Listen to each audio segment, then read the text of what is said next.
I'm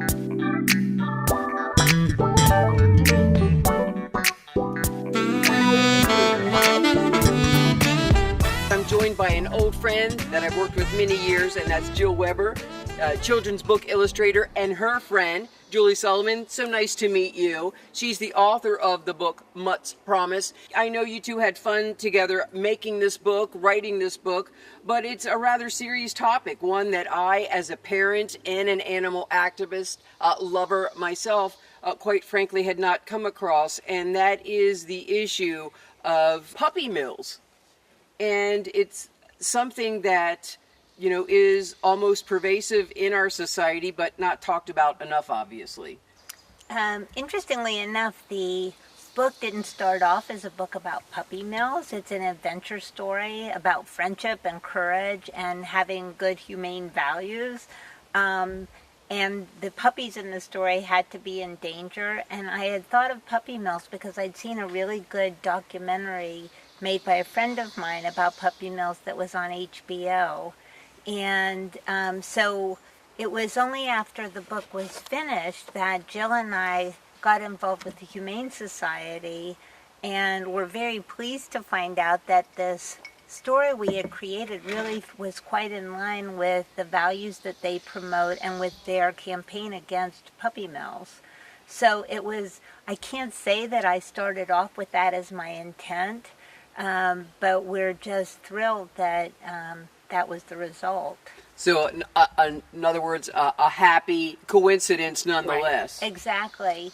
And so the book, I think what makes it, I think why the Humane Society liked the book so much is that it's a very age-appropriate and I hope exciting adventure story for kids, but it kind of sneaks the values into it, and the puppy mill part of it is very strong because they're horrible situations. And so I did a lot of research to write those sections, and then Jill did research to draw some them. pretty powerful pictures. Well, you two are braver than I, because anything on the TV where the dog is crying, the dog is hurt, or any animal, etc., I'm like, change it, turn the sound down.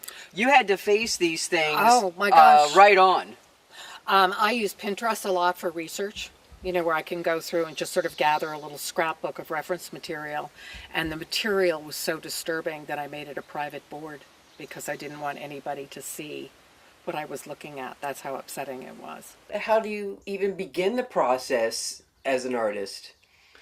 Well, with Julie and I have, throughout our 3 books, we've been collaborators. So about 20 years ago, we were paired together for a book called The Christmas Tree. And then about maybe like 5 years ago, I received an article about this cat, this wonderful cat that was in the East Village. And somebody had said to me, well, first what they said to me was cats sell, and they thought it might be a picture book I would like to do. And I sat on it for a little while, and then I realized that I was not coming up with a story to go with this little vignette of a tale.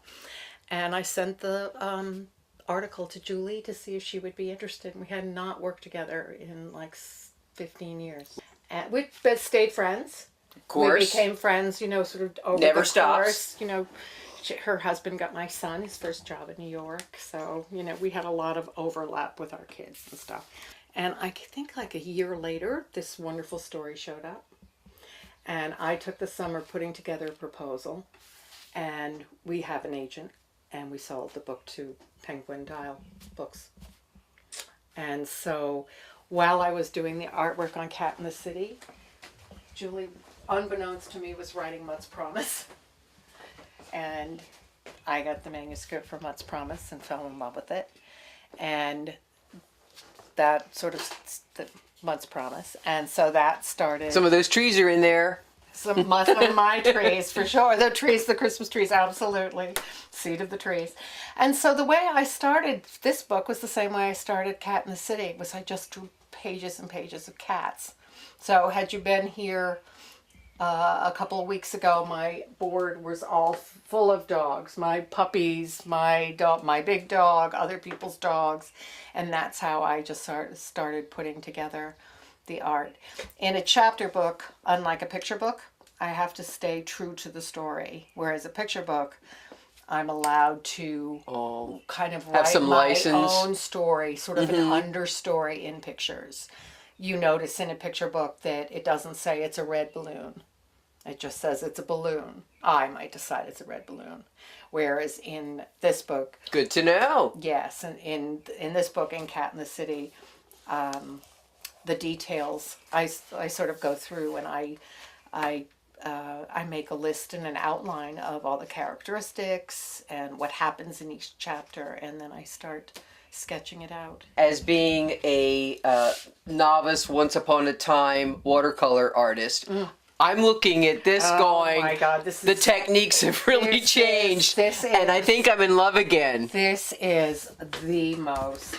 It's so. Oh my. It's really fun. I just bought a bunch of them and brought them to my granddaughters to play, and everybody was. Yeah, you have total control over it. It's really, really fun. That looks Yeah. so much more. So Although fun, right? watercolors have always been fun for me, they are challenging. They are challenging, but because there's water in the cavity, Exactly. you can go back in and you can add color into. I think I need glasses to do this part. Into the. Do they come with different heads? They do come with different, Yeah. widths. I think I Widths. have 3 different. Yeah. I've worked from home many years myself as an editor, etc., and writer. Right. And it's both the love, love and the nemesis. It's both the best in the world and it's both the worst. And part of the best is that you have total freedom. And the worst is the fact that you work 7 days a week and your job chases you around. And if I'm downstairs doing laundry, it's probably because I should be upstairs doing a drawing. And if I'm starting a new project and facing a blank piece of paper, my house is immaculate. If I'm in the middle of it, things kind of fall apart around me. And I think I've been in my room, but I've trashed my house, and I don't know how that happened. But the old. But the good part is ideas come randomly, and so I'm here to do them when they do come. And for me, the bad word is deadline. Well, you know what? Deadline has it has a good side to it too, and the deadline. Really? Please tell me. The deadline means that you have to be done, and so you really can't go back one more time on that drawing, because it's due, and so wrap it up. You're done.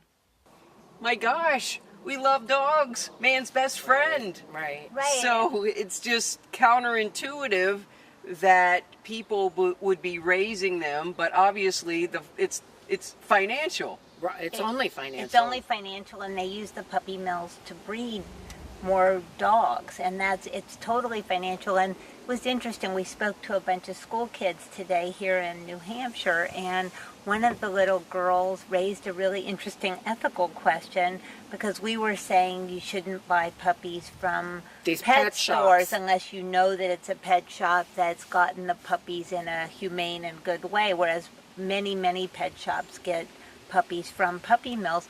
And she said, but aren't you rescuing the puppy at the pet shop if you buy it? Aren't you? And it was a tough question. And I felt really good about it, though, because I thought that our book, which is a children's adventure story for middle grade kids, was able to have kids delve into these tough philosophical issues in a way that was comfortable for them to talk about. And engaging. And engaging. How do you, I don't want to say dumb down, because you're not dumbing down, but how do you write for that audience about these very tender, serious issues? I think that the most important thing for me writing about the story was to go to the emotional level, and because we wanted our puppies to escape from the puppy mill, I think we gave hope to the reader that there was a way, that this wasn't a dead end, that there was a way to escape from it, there was a way out. And so what we tried to do is go to the fact that this is a horrible place and an evil place without delving into the details too much. And but enough so that you saw that it was really terrible. And we've gotten a lot of response to the books, and for some kids it's really difficult, but the fact that the puppies are able to get away, I think really helps them deal with the tough issue. So I must confess ignorance here that I haven't read the book, but I'm going to read it tonight. And in as much as saying that are the dogs, for example, talking dogs, are they working their way through this? Is that the type of situation when you say the dogs escape? Are they hatching plans to do so? Personified? Yes, and that was a decision that was made early on. When I did the first draft of the book, it was actually more from an adult point of view telling the story.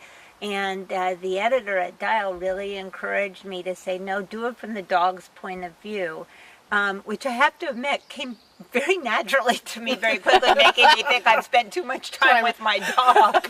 But I think that, I think when kids, especially middle grade kids, read books, they do identify with animals a lot. It's been amazing to us, talking to school groups, how many kids have dogs. But what I think that having the dog speak through these issues is a way for the kids to speak through those issues at their age level, that it gives them sort of a stand-in for their own fears and kind of hopes that if they were in a situation that was difficult, that they would figure out a way to escape. And yet still making the escape not completely implausible, that it was something that could happen. And just interestingly enough, I did do a book event with Toast, who was a puppy mill survivor, who's a very, very famous, right? Yeah, Toast has like 300,000 followers on Instagram. I think that the portal for the kids to be able to accept what happened to the dogs is the Mutts promise, that when you read the book, you'll find the mother makes this promise to her children that they can solve these problems. And I think that's the optimism, and it is the root of all survivors, which is sort of the root of this story to begin with. So we all do our part in that. Well, I think it's even more extra special that proceeds of the book in many respects are going to the humane societies. You mentioned New York City. Right here in my own production area in Greater Nashua, they're going to the Greater Nashua Humane Society, and I'm so pleased to represent them here in this community. And please know that one of the issues with this humane society is that they are a non-euthanizing humane society. And, that means long-term care, just like a hospital, just like a nursing home, where the cost of food is ever present, the cost of, electricity, etc., and care for, oftentimes aging animals that, we all know puppies and kittens are cute, but what about those older animals that deserve to die with dignity, etc., for as long as it takes, or to be there for, especially in an economic downturn, a place to turn and be treated with respect when the owner can no longer take care of them. Right. So I know, and I speak on behalf of everyone at the Humane Society when I say how grateful we are for what you're doing here in the Greater Nashua community. Still there. She's still there. Well, I didn't want to go there. We'll say for now. This is Carol. This is yours. So, as most of you I think know, this is the third book that Jill and I have done together. And the way Mutts Promise got started, Jill was illustrating our last children's book, Cat in the City, which came out a year and a half ago. And so while she's illustrating, I have nothing to do. So I started writing another story, which turned into Mutts Promise. And the book is dedicated to our mothers. and one of whom is here today, Barbara, and my mom's down in Florida right now. But the book was actually inspired by my mother's story a little bit, because she's a Holocaust survivor, and as a kid growing up, it always kind of was the thought in the back of my mind was, how could she be so brave? How could she survive all the things that she went through and still be a warm and generous and incredible person? And so, in a way, that's the theme running through Mutts Promise, because even though it's a children's book for middle grade kids, it's a story of survival and courage. And it's also about the lessons that mothers teach their children. We can show you. I mean, Jill made this really incredible PowerPoint. Just sort of go through a little bit of how we broke the book out. Settings. And actually, we have no color in the book, but this was going to be the back cover, so I thought it was good to use it. So the first setting is really on the farm, and it's very harmonious and lovely, and everybody is happily playing with the puppies. The second setting is the puppy mill, which is dark and scary. And then the third setting is where our puppies land when they go to New York. You can see they're in the cab. And I have to say that for me as a writer, just to break it down this way was just a fascinating experience. I mean, you write a book, and for me, a lot of it's just intuitive, the way a story unfolds. For me, writing is like composing a piece of music. Not that I can compose a piece of music, but I love music, and so I think of it in terms of movement, of the feeling of a book. If you think of a good book that you're reading, it usually has, the beginning kind of lulls you in, and then you go through these various emotional ups and downs, and then there's a resolution at the end, you hope, of one kind or another. But the way Jill did it, by taking it out, and she showed me what we had actually done with this story. Right, Which was but it's fascinating. hindsight. It's not something that I now it's done, and I can break it out. Right. In closing, could you find an excerpt that might be a particular favorite of yours, or that you would share with us, with our viewers? So the section of the book I want to read about is where the puppies have been in the puppy mill for a long time, and they're starting to see themselves change, because in order to survive, they've been smart. They've sort of played the game of, the owner is a little bit of a psychopath, which I personally think people who are running these places something's not right with them, that they would treat any creature this cruelly. Right. And so they've learned to kind of play his game, where he operates on the principle that the way to make people behave is to be mean to them and to teach them fear. And they had been trained by a really nice young boy back on the farm they had lived on, who also trained them. And he trained them through kindness, through reward of love and of encouragement. And so there's a moment here, Raymond is the bad guy who owns the puppy mill. And this is the moment when Luna, who arrived there, she was the run of the litter, she was kind of insecure, and through the training she had gotten from the young boy who had taken care of them, he had taught her how to dance, and that's her talent, that's her skill. Right. And there was a special song that he used to sing to her that kind of triggered this response in her, and she could feel that part of her soul just kind of disappearing. And there's a moment when she's reminded of who she really is, and that's when she thinks, it's time to change this. And so that's the portion that I'd like to read to you. The worst times were when Raymond walked through the door. Luckily, he rarely came into the barn. When he did, it meant someone was coming or going. These were always terrible moments. Luna and her brother became accustomed to watching newcomers endure their first exposure to this unhappy place without offering a word of comfort. They felt themselves change. They had been good-natured puppies accustomed to love, but now they knew they had to harden their hearts or they would be destroyed. It was almost as bad watching a puppy being taken out. Maybe the puppy had escaped to a better life, like the ones Louie told them about, but what if it hadn't? At first, Chief talked a lot about what would happen when they got out, but day by day it became harder to dream. It takes strength to dream, and the puppies were growing weaker.